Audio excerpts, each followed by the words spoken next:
words around that. And our body makes that anyway, but radio frequencies stimulate the production of more, and our bodies can only cope with so much of it. If there's too much, we need to get rid of it, and if our body isn't fit enough to be able to get rid of it, then you get oxidative stress. And if you get oxidative stress and your body doesn't cope with that, then it can lead to a wide range of diseases. So that's one of the key mechanisms for it. And so it's worse for people who are more vulnerable, which is children, the elderly, and the sick.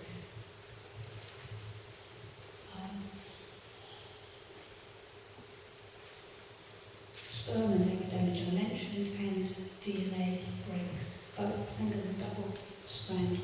And if it's DNA damage to sperm, of course, that could possibly be passed on to another generation. So I mentioned that. Sorry, this is going off the screen. So this is 3, which shows that children are more vulnerable because the radiation goes further into the head, partly because the children's heads have more water in them, and partly because this head is smaller, so it penetrates through deeper into the head.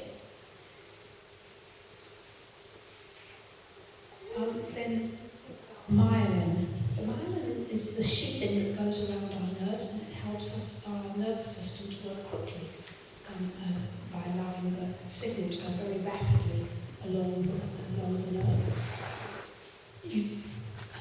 This is what happens if it's been affected, such as in multiple sclerosis. There is research that has shown damage to myelin, not nearly enough of it, but some was done in the 70s, and it showed that it was damaged after long-term exposure. So I'll put action tips on some of these slides, and recommendations here are 0 screen use for those under the age of 2, and that means by pregnant women it's very unwise to keep transmitting things near the belly, or near the developing fetus, because it has absolutely no myelin.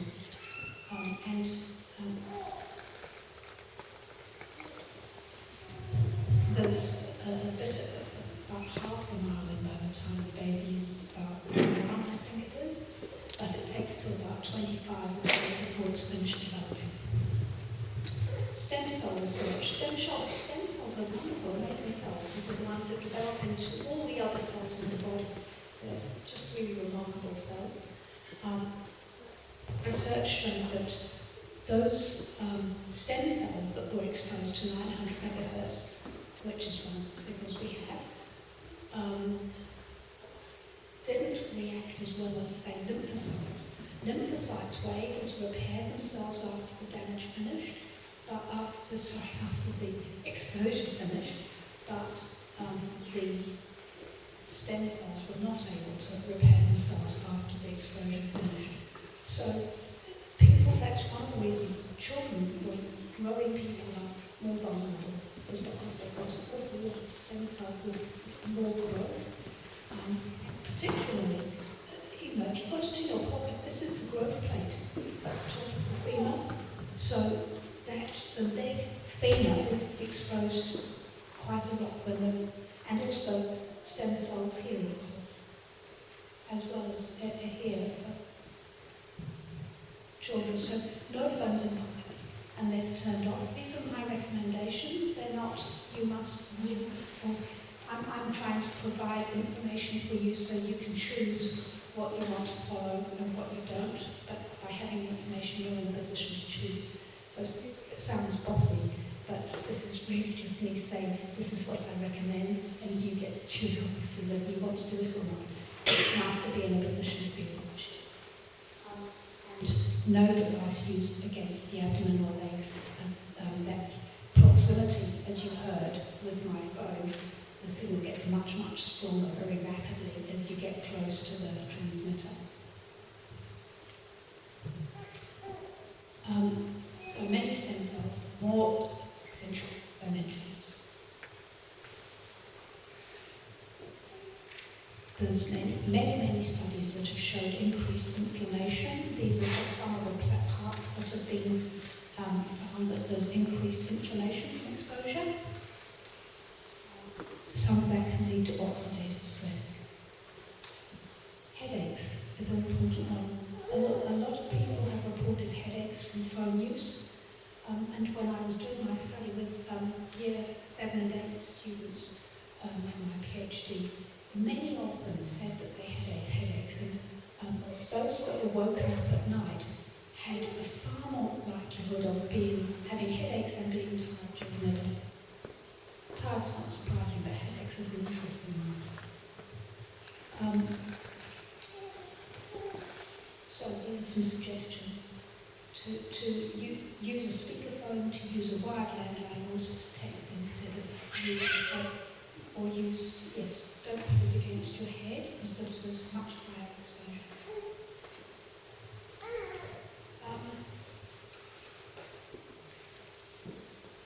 This is a part of my research findings. There was a very strong relationship between chronic headaches and children who'd been woken in the night. So nearly 6 times more likely to have headaches if they were woken in the night. And I strongly recommend, this is actually my strongest recommendation of the whole evening, is to have no devices and no screens of any sort in the bedroom. And I mean adults too. But, yes? Dear. Okay, well, I'll hold it on my chin. Is that better? If I hold it against my chin, maybe it'll be more constant. Is that better? Thank you for telling me. So, I was just saying, my strong recommendation is to have no devices or screens in the bedrooms, especially at night. And there's a whole variety of reasons for this. There's several dangers to do with it, several ways that children are not cognitively sufficiently developed to be able to handle it, but also because of the exposure and because of being woken up. One of the problems with this is gaming. Yeah. Someone contacts them. They get texts or phone calls or notifications and they're woken up. It happens a lot. There's been quite an interesting decrease in the ability to speak fluently even by the age they start school. Part of this is to do with less one-to-one face-to-face attention from the parents. So with the adults, the parents and the grandparents have a responsibility to really be with our children when we're with them and to keep our screen time for when they're asleep or doing homework or at school or preschool. But really be with the children. It takes a lot of seeing another person talking and hearing it and looking at the body for the body language. So that's one of the reasons. But also just the actual use of phones. Those children, there was a Russian study, children that had phones and those that didn't.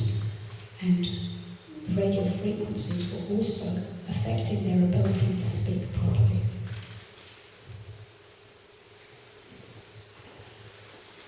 So this is really a responsibility for us as adults, is to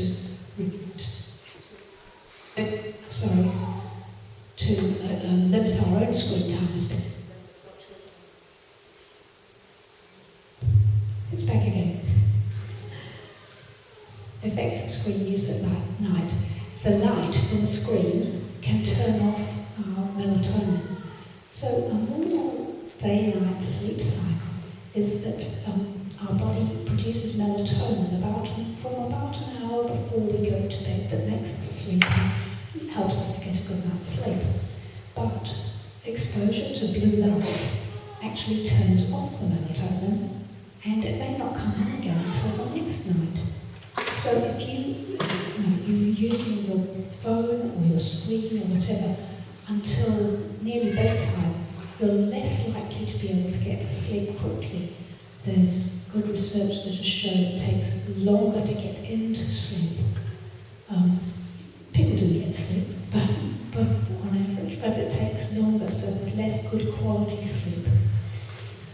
So having a routine where you stop using a screen about an hour before going to bed, settling down, helps with developing a good hygienic, healthy sleep time, which is a really important part of everyone's life actually, but especially young people. A lot of the growth goes on while they're asleep. So, I've covered that. I was asked to mention some health effects from 5G. We don't know, is the answer, because like I said, we don't have any health research using the proper signal, and the industry hasn't even decided what the proper signal will be yet. But based on previous millimetre wave research, there are likely to be some effects. One is it will be harder to avoid a heat effect. This will particularly apply to eyes. The millimetre waves only go into the skin, the top parts of the skin, so it doesn't go in as far as the ones we've got now, except, so I personally suspect that there will be some worse skin conditions, but that's, there is a little research on that from 20 or 30 years ago, but that's not what the 5G signal added, it's just the millimetre waves. And the mast cells in the skin have been shown to change when they're exposed to it, to the millimetre waves. The 4G part of it is likely to be anything that we've currently got that are caused by 4G. The other main thing is the resonance. So resonance is when the wavelength is about the same length as a particular cell or type of organ, or a separate whole being like a bee. And if you get a resonance between the frequency and your biology or an animal's biology or their length, then they will absorb more of the power, and it'll have a greater effect, probably. And I say probably because some of the research shows that actually windows of effect exist where it may just be a very low exposure that for a little gap that does it. So I can't be absolutely sure. So here are some of the possibilities. These have come from some Russian papers. A decrease in ability to fight infections is an interesting one. I've assumed there will be an increased risk of glioma and schwannoma because of the extra exposure, because currently the brain tumour studies are related, there's an increased risk from the longer you've owned or used a phone for, so that seems to be cumulative. And there will be more exposure that way. And this is sorry, you can't see. Current EHS responses is the electrohypersensitive responses. So we'll come to that. Ways to minimise exposure. So transmitting devices increase the amount of microwave energy that they're emitting when they're transmitting rather than receiving. So that's worth knowing that. When they're moving quickly, so that means when you're moving quickly, unless you've thrown it somewhere. So if you're in a car or a train, for instance, they'll be transmitting more, especially if there's, say, a train or car around you, because they have to work harder to get the signal out. And you'll have the signal bouncing around inside the vehicle. And if they're having trouble picking up a signal, so when you've got low bars, that means there's going to be higher exposure. So you get lower exposure from the phone when you're in a good reception area. But you get slightly higher environmental exposure. This is a side view. The light areas of a man, the light areas are the bits that absorb the most of the power.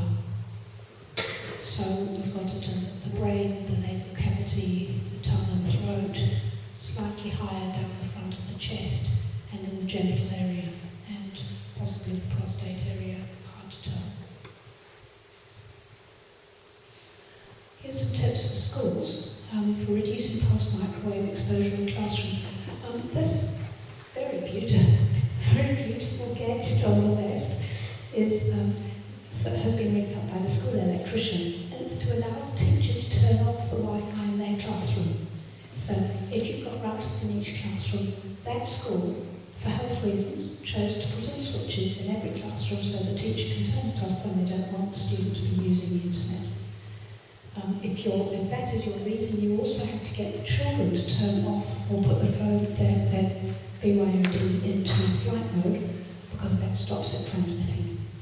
Even if the Wi-Fi is not working, your device will be trying to pick up a signal, so it'll keep saying, "Are you there? Are you there? Are you there?" So it will keep transmitting. So the device has to go into flight mode as well. And this picture at the top is about not using it on the lap, but using it on the desk, like I mentioned before, yes? In those countries, yes.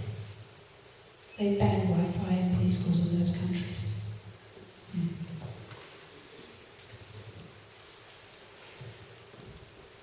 So this is a really unwise thing to do, if it needs saying at this stage. And you often see babies with these devices. A baby naturally puts something in its mouth. And there are transmitters at the top and the bottom, and it's going straight through the brain and through a wet medium. Really, otherwise it's not a toy. It's a tool that wasn't even invented in the first place for the general population. These, again, this is against some important organs, and on the lap, you can get heat damage to your legs this way. You know how it goes all modelly sometimes? Have you ever had that? Where your legs go all modelly? If you get too much heat from the battery, not from microwaves, it can cause a nasty modelly effect. That's called toasted skin syndrome. Seriously. Too close to the eyes, there's a big increase in myopia, because children are using screens so close to their eyes, they're not adjusting their distance, focal distance enough. So you need to do that a lot, especially with younger children while they're learning to focus.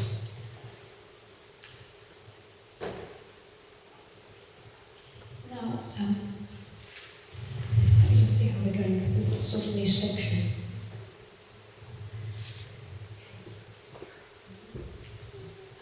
We've got, it's going to depend on how many questions we've got. I'd like a question answer, please, whether it's point to take questions.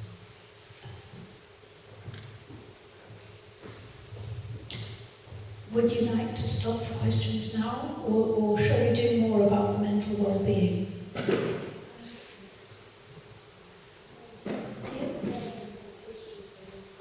Let's do that. If they're going to be okay running a bit late, but yes, let's do that. So do we have a few questions in the meantime? Yes.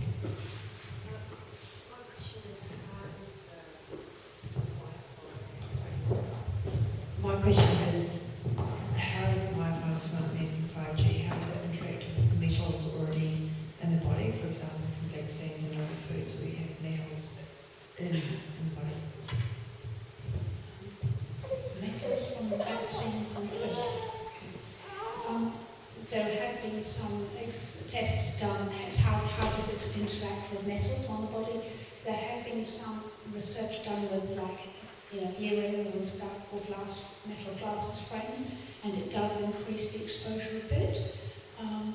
I haven't read of any research done on that. I did read something just the other day.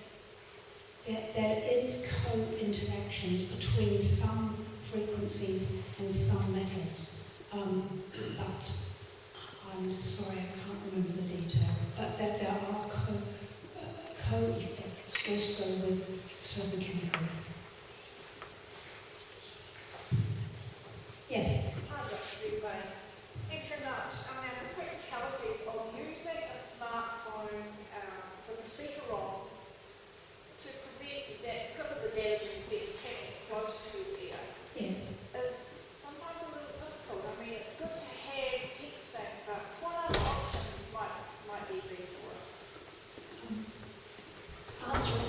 So the question is, what practical solutions are there to talking to people without having the phone on speaker and without holding it against the head? One is to answer it briefly and say, I'll call you back later, I'm busy. So do it when you can do it in private. But actually, most people are happy talking in public, unless you're in a meeting or something. And talking to someone on speakerphone is no different than talking to a friend that's there. So I generally just do it anyway.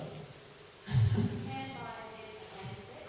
So You get lovely plastic handsets and plug it into the phone. you can get the old-fashioned handsets, yes. It looks like an old-fashioned phone handset, and it has the coiled wire that goes into your mobile phone. If you get a headset or an air thing, or if you get a handset, whatever, then of course you need to remember not to put the phone in your pocket, because the phone is still transmitting. Okay, so you have to hold the phone in one hand and the other thing separately. Yes?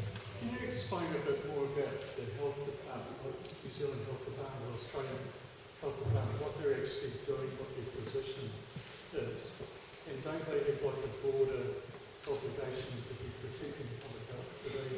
What sort of resources are they allocating to this whole subject area?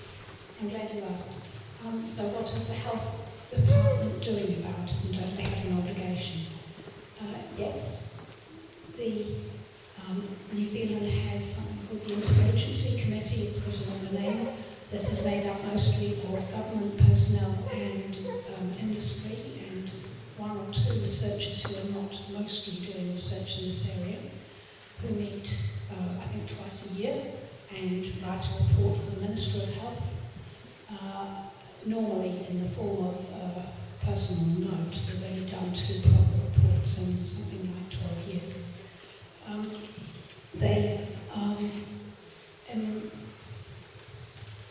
In my opinion, they're not meeting their requirements of what their terms are, for what they're there for. I don't believe they are doing it.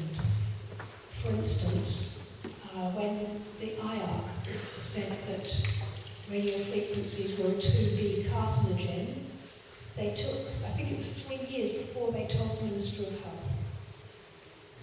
And their job is to alert the Minister of Health to any changes in what research is showing that may affect health. So that's about the only alert they've given him, or her, whichever it was at the time. And so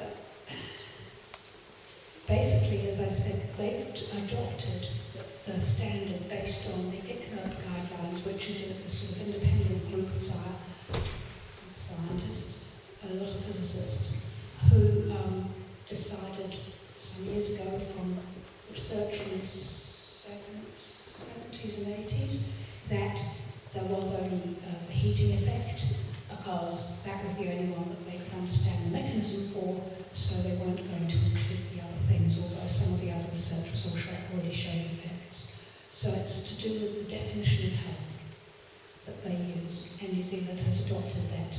And I agree that that standard needs to be revised, and it needs to be stricter, but I'm afraid it's likely to be revised now. Yes? Have any other countries have 5G already? Some countries certainly allocated their frequencies already. Whether it's actually going ahead, I think several countries are doing trials. New Zealand will be doing a trial using 3.5 gigahertz. In my opinion, this is worse than doing nothing, because by not using the microwave frequencies, they're not getting the likely effects that they would get from using that. So it will give a false impression, sort of false sense of security. If there is any serious problem with the millimeter waves, I said that waves, if there's any serious problem from the millimeter waves, which I'm not certain there will be, but nobody is that it won't show it. So they'll do their trials and say, oh, we're all fine and dandy, now we go ahead. But they won't actually know if the millimeter waves do have a problem. New Zealand is already doing some trials. There's only one using high gigahertz, and that's being done in a small area of Auckland, in the viaduct there. That's using 3.5 gigahertz, maybe 3.4 and 27 gigahertz, I think. So I think if they're going to do a trial, that's the right way to do it. All the others are just 3.5 gigahertz. Officially, they're going to be auctioning off that part of the spectrum early next year. Yes? Sorry, when you say trial, you mean they're trying technology, not trying health effects? Oh, that's right. No, I'm very keen. In fact, I was just working myself up to applying to, speaking again with the Prime Minister's Science Advisory Group about using the trial opportunity to do research at the same time. In fact, I think it should be required. But if they end up changing the waveform they use, it would be of less use. It would still be better than having none. Yes.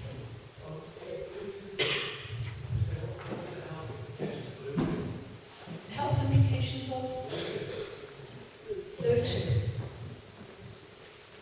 I don't know very much about it. Bluetooth is named after, I think, a Norwegian god of some sort. King Bluetooth. It's very, very low exposure.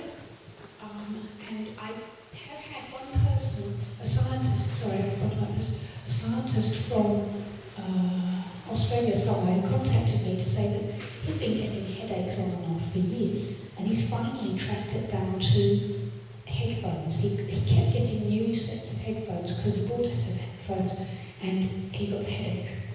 So he thought maybe it was too tight, he bought a different one, gave that one away, still got headaches, thought maybe it was something else. He kept thinking what it could be, so he had 5 sets of Bluetooth headphones. And finally, he thought, I wonder if it could be the actual frequencies going into my head. So he looked at I found some of my research and contacted me about it. So yes, it causes some people problems because very low amounts do affect some people. Yes. How can you increase the number of people who are aware? Thank you. Good question. It needs exposure through the media, but the media exposure we're getting at the moment is fairly one-sided. And events like this. So if we can get more events like this going, with more, I mean, this is a fantastic turnout tonight. And if you tell people about it, there are many different websites that do cover it, such as the Environmental Health Trust. I talk about various issues in my Facebook page, Redmayne Reports. I know it's slightly ironic using Facebook, but that's how I get hold of the people who want to know about it, because they use Facebook. So, yes, tell people.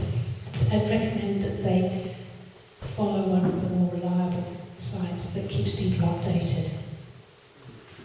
Oh gosh. Yes.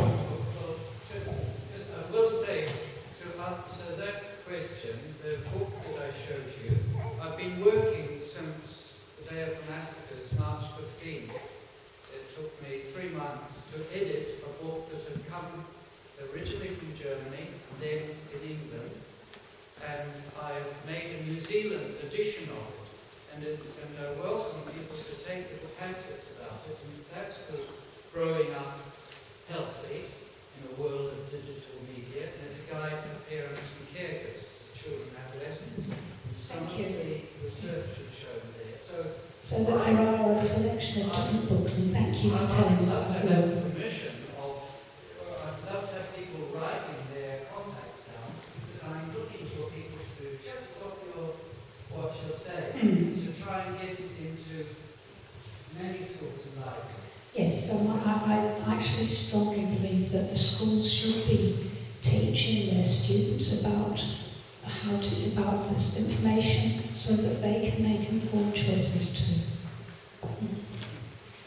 I suggested that the digital technologies consultation, which didn't even include the word haora, which pretty much astounded me, there was a very marginal bit, it changed. Yes? I've mentioned electrosensitivity a couple of times. Is this something that is really increasing? Are more people becoming electrosensitive, or is there more effect on increasing electrical impact on people? So this question is about whether there's any evidence of increase in electro-hypersensitivity or whether it's the electrical exposure, greater exposure generally.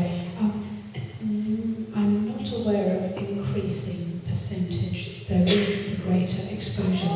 New Zealand has very few people reporting electro-hypersensitivity because remarkably little is known about it here. I suspect if more people knew about it, they might realise, oh, that's probably what's wrong with me. They may be right and they may be wrong, but it's worth getting it checked out. Part of the problem with electro-hypersensitivity is that a lot of the symptoms are what are called subjective. They like headaches and aches and pains that can't be tested objectively. But there are 2 or 3 studies now, or 2 of them with a lot of people that have tested, have narrowed down some definite objective scientific tests that you can have run to see if you're likely to be electro-hypersensitive or have multiple chemical sensitivities, and they are different tests. It included some gene tests, so particular SNPs that were different. So I think I have, those ones don't have, but yeah, so I've got one of the papers with me, so I wanted to look later.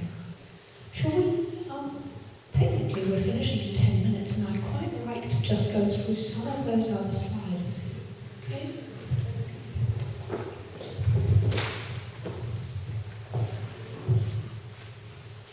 So it's one of the things that the government, you asked about the government, is catching on to, is the threat to our mental well-being of our young people from excessive screen use. There's been a variety of problems that have arisen around the world from excessive screen use. So some of these are fairly bland in a way. I mean, they're not mental health problems, but nevertheless important. There are issues related to being inside too much, only watching too much in the dark. So that's leading to a very unbalanced life, and this is perhaps the easiest thing to fix.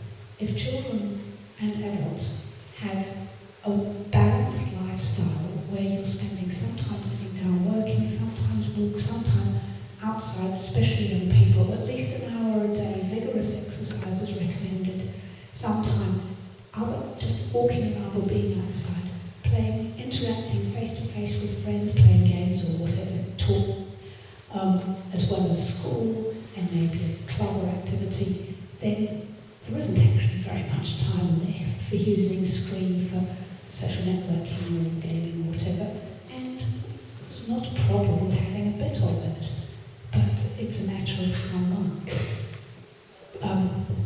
That's one of the problems. So it's that this approaching this is one of the ways to improve things in a quite easy way.